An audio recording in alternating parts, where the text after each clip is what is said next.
Pada zaman dahulu terdapat seorang putri cantik yang bernama Dayang Sumbi. Ketika itu putri tersebut sedang duduk di sebuah pondok kayu di tengah hutan, mengenakan pakaian tradisional Sunda dengan selendang yang menjulur ke sungai. Dan kemudian tanpa sadar selendang putri Dayang Sumbi itu pun terjatuh ke sungai dan hanyut jauh. Dengan raut wajah yang kebingungan, kemudian berkata, "Siapa saja yang menemukan dan mengembalikan selendangku, aku akan menikah dengannya." Sementara itu, di tepi hutan terdapat seekor anjing yang berwarna coklat keemasan bernama Tumang dengan mata bersinar, berdiri di tepi sungai, dan melihat sebuah selendang yang hanyut. Kemudian dengan keberaniannya, anjing tersebut mengambil selendang yang hanyut di tengah sungai tersebut. Singkat cerita, kemudian anjing tersebut mengembalikan kain selendang ke Putri Dayang Sumbi. Putri yang menerima selendangnya kembali, terlihat sedih jika harus menikahi seekor anjing bernama Tumang.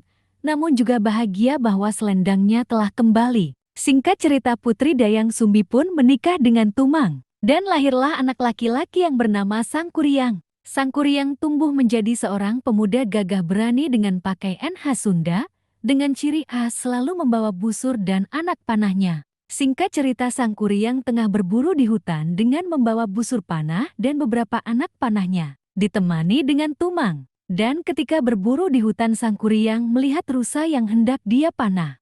Namun Tumang pun malah merasa ibah pada rusa tersebut dan membuat suara yang membuat rusa tersebut berlari. Sangkuriang pun dengan wajah bingung karena harus pulang dengan tangan kosong sekaligus marah. Lalu memanah Tumang dan membawa daging anjing tersebut kepada ibunya, Dayang Sumbi. Pun yang curiga karena tidak melihat Tumang kembali bersama Sangkuriang lantas berkata, "Di manakah Tumang?" Kemudian Sangkuriang yang tidak bisa berbohong kepada ibunya lalu menjawab, "Ini adalah daging Tumang, Bu, karena tadi Tumang telah membuat lari rusa dan membiarkan aku pulang dengan tangan kosong." Dayang Sumbi dengan wajah sedih dan marah, kemudian mengusir Sangkuriang dari rumahnya dan menyuruhnya pergi di tengah hutan yang rimbun. Singkat cerita, Sangkuriang yang sudah dewasa, tampan dan gagah, dan telah menjadi bangsawan dengan mengenakan pakaian bangsawan Sunda, sedang berjalan di sebuah jalan setapak menuju rumah Dayang Sumbi. Dan sesampainya di rumah, Sangkuriang tidak melihat Dayang Sumbi.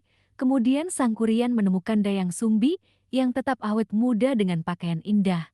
Berdiri di tepi sungai, Dayang Sumbi pun hanya mengira jika yang menemuinya merupakan hanya seorang bangsawan entah berasal dari mana. Sangkuriang dan Dayang Sumbi pun duduk bersama di bawah pohon rindang saat matahari terbenam dengan bercerita dan saling berkenalan dengan ekspresi penuh cinta. Kemudian dengan santainya menyisir rambut pemuda bangsawan itu dan melihat bekas luka di kepala pemuda di pangkuannya, Dayang Sumbi yang terkejut pun menyadari bahwa pemuda itu adalah Sangkuriang anaknya. Setelah terkejut, Dayang Sumbi pun berniat menjauhi pemuda tersebut, namun pemuda tersebut tiba-tiba mengungkapkan bahwa dia akan menikahi Dayang Sumbi. Dengan ekspresi yang kebingungan, lalu Dayang Sumbi pun memberi syarat dengan harus membuatkan kapal besar sebelum fajar terbit. Singkat cerita, pemuda bangsawan itu pun menyanggupi syarat Dayang Sumbi. Sangkuriang dengan kekuatan luar biasa membangun sebuah perahu raksasa di tengah hutan dengan bantuan makhluk gaib bercahaya. Di lain sisi, Dayang Sumbi yang tidak mau dinikahi anaknya sendiri pun berdiri di atas bukit,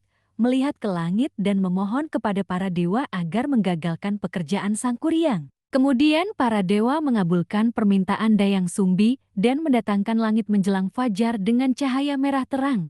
Sementara Sangkuriang yang marah melihat pekerjaan perahunya belum selesai. Sangkuriang yang marah menendang perahu besar dengan kekuatan luar biasa, membuatnya terbalik dan menjadi gunung. Gunung itu dikenal dengan nama Gunung Tangkuban. Perahu yang megah terlihat seperti perahu terbalik dengan pemandangan kabut pagi di sekelilingnya. Nantikan cerita selanjutnya dan jangan lupa subscribe ya.